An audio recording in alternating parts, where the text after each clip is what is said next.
Hello, it is Brian Sanders here with HSC. Hey, wanted to walk you through on XAG systems how to get them connected to the internet. Now, this assumes that you don't have a cell card or a SIM card, you don't have any data plans hooked up with your drones. If you do already, you don't need to do any of this. But if you're looking to install firmware updates or if you're getting remote diagnostic support from one of us at HSC, these are the steps to go through. Now, this is under the assumption, this is from the Service Manual 2.9.1, and we're recording this in early 2024. So things change over time. The steps might change, but for today, these are the steps. Now, this also applies to whether you have the ACS2 remote control style or the ARC3 Pro. I'm going to show you some pictures. The lights on the remote controller are actually the same between both models. A couple things that you need to know. The first steps I'm going to show you here are walking us through how to get your phone or your tablet connected to the remote controller's Wi-Fi. Now, for flying the drone, you're used to doing this every time you operate the aircraft. So I'm going to skip past that part. Let's get started. All right. So the first thing you're going to do is you're going to go into the XAG1 app. Again, have the drone turned on, have all of your peripherals or ancillary items turned on, be connected to the remote controller's hotspot or its Wi-Fi network as you're used to doing. And then we're going to go through these steps. Sorry. All right. XAG1 app, open the Me or device page, click on the three dot button at the top right corner, click RCN mode, and then you're going to see this. So again, in the app, you've gone to the devices or the Me section at the very bottom, top right corner. You're going to click on RCN mode. It's going to come up and say remote controller network connected. Okay. Then we're going to go ahead down here and hit Wi-Fi connected. Again, we're skipping these next steps because this is about how to connect to your remote controller, but you've already done that. All right. Now, after you've hit Wi-Fi connected, you're going to click internet connection settings and you're going to fill in the Wi-Fi network name and password for your office Wi-Fi. Okay.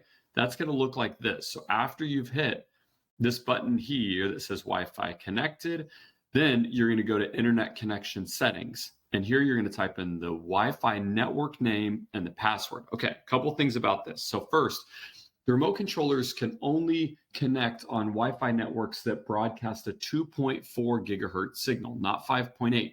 This might change with firmware updates, but today that's the case. So if you're using an iPhone specifically as a hotspot to get the internet to the drone, then you're going to need to go in and turn on compatibility mode. That allows your iPhone to broadcast in 2.4 and 5.8. Same with your home or your office Wi-Fi. If it's only a 5.8, then you're going to need to go in and turn on the option to broadcast in 2.4. Generally, most systems are calling that compatibility mode because it's for older devices. If you have any questions about that, you're going to have to talk to someone smarter than me. So maybe a network configuration or a couple Google searches or talking to some nerdy friend that you might have. All right, now once you've figured out there's a couple other components besides the 2.4, your Wi-Fi network name and password also can't be longer than the allowable characters here. I don't know exactly what that number is, but you'll notice if you can't type any more in the name or the password, your Wi-Fi network name or your Wi-Fi password is too long. You might have to shorten those. This is also case sensitive, space character sensitive. So you have to type this in exactly as the Wi-Fi network name and password is. Easy to find that. When you look on your phone or your tablet, you're going to see your office Wi-Fi or your home Wi-Fi or your other phone's hotspot name listed in the available Wi-Fi networks. Just type it in as exactly as it appears, type in the password, hit confirm. Okay.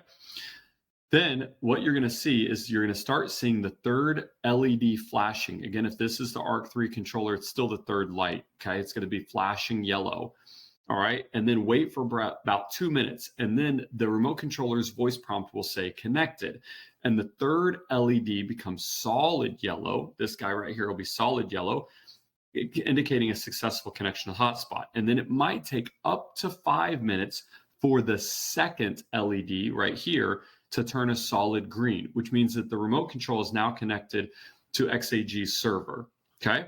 And the ARC3 has the similar lights, but it doesn't say the voice prompt. And then at that point, there's some more notes here. At this point, the smartphone will disconnect from the remote controller's hotspot as the RC is reconfiguring its Wi-Fi module. You're going to have to go back on your phone and reconnect to the RC hotspot again when the third light becomes solid yellow. Okay. If the RC prompt says it's failed or the third LED never stops flashing, then press and hold the button A to terminate the connection and perform these steps again. If you're on the ARC3 Pro, press and hold the FN or the function button. The second LED of the server, of the LED on the remote controller doesn't turn green, then you got to check that the Wi-Fi that you're using is in fact has internet connected. Okay, and there can't be any security protocols like, if you're at a hotel and you're on the Wi-Fi and you have to sign into the Wi-Fi, you can't do anything like that with the remote controller. So again, most folks are just turning on the hotspot on their personal cell phone and connecting that way. Okay. Internet connection speed has to be good. If it's too laggy or too slow or the signal's too weak, it won't work.